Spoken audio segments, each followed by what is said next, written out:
कहियो न कहियो हमरा अखिया के बारिश से कारी हो खबू।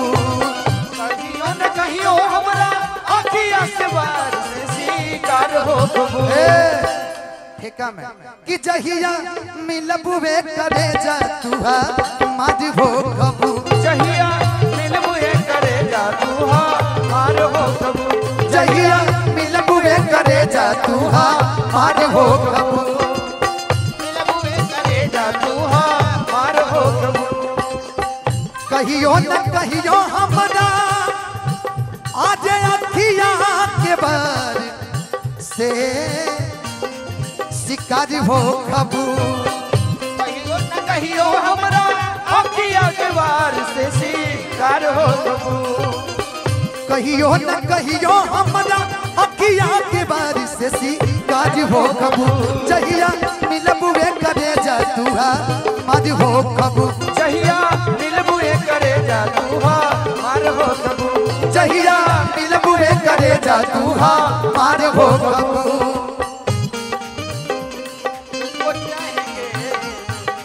वादा जो किए वो निभाएंगे ऐसा नम हर कदम का ये इंतजार है। हमको तुमसे प्यार है।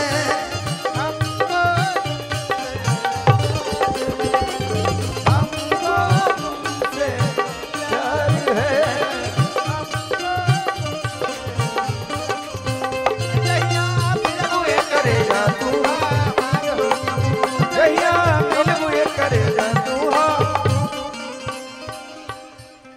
प्रदीप भांगड़ा पटाखा वाले किसी भी शुभ अवसर पे एक बार भैया को जरूर संपर्क करें। बनकटा जिला देवरिया उत्तर प्रदेश से भाई की तरफ से आशीर्वाद। एक गाना का आपने फरमाइश किया, भक्ति का समय नहीं है तो मैं माफी चाहता हूँ। वो मेरा गाना है। सैया हमरो के ले चली, सैया हमरो के ले चली भैया गोलगप्पा के दुकान। सैया हमरो के ले चली कि जहिया मिलबुए करे जा तुहा मार हो खबू। जहिया मिलबुए करे जा तुहा मार हो खबू। जहिया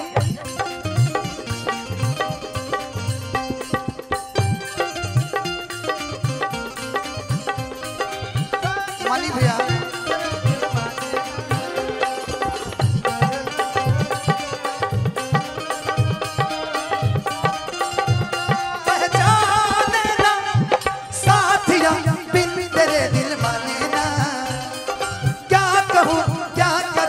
जाने ना। जहिया मिलबुए करे जा मार हो खबू।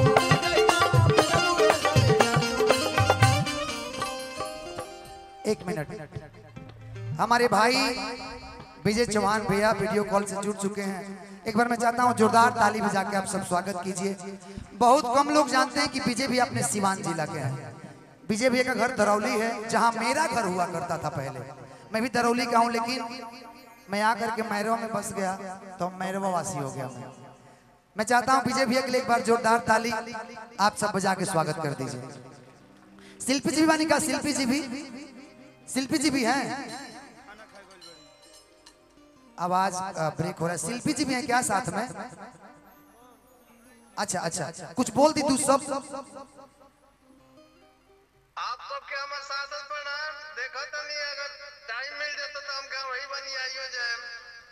काने पकड़ बानो। अच्छा गांव पे है विजय भैया। मैं चाहता हूं कि कोडरा में कार्यक्रम हो रहा है, आप अगर आएंगे तो हम लोग की बहुत बड़ी खुशी होगी हम लोग को। तो निवेदन कर रहा हूं आप आइए। की बात करतानी कबो अरे तो के न धोखे दे। गुड्डू भैया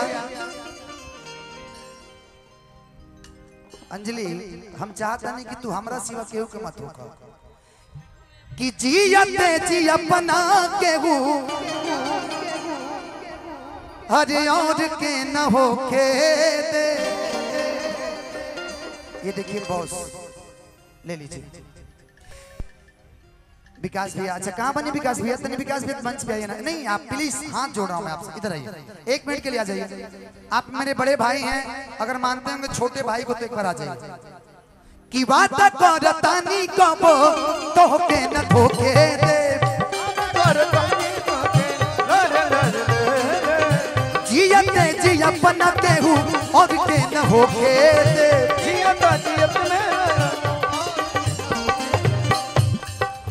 हरी जब से मिले अबू नहीं अरे ही जदा जुड़बू ना उधार हो कबू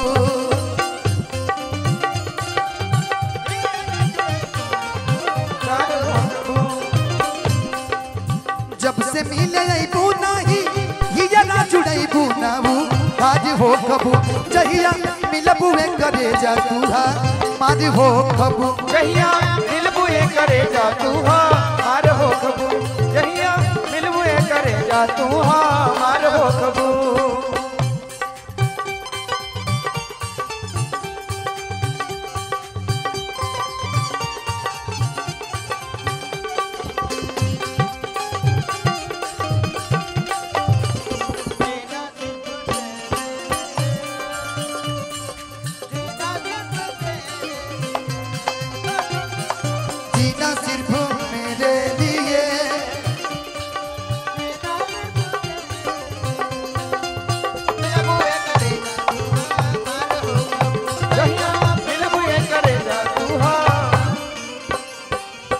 अच्छा कवि जी से निवेदन करब तनी है नहीं रुआ हमने के बीच में कवि जी के आगमन होता हम निवेदन करब कि रुआ मंच तक आ जाए 1 मिनट के रुक दी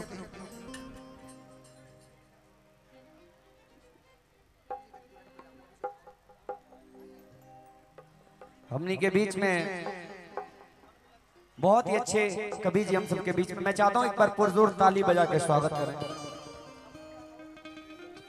हृदयानंद विशाल जी हृदयानंद विशाल जी हमने के बीच में उपस्थित बानी यहाँ के एगो कविता बड़ा हिट भइल है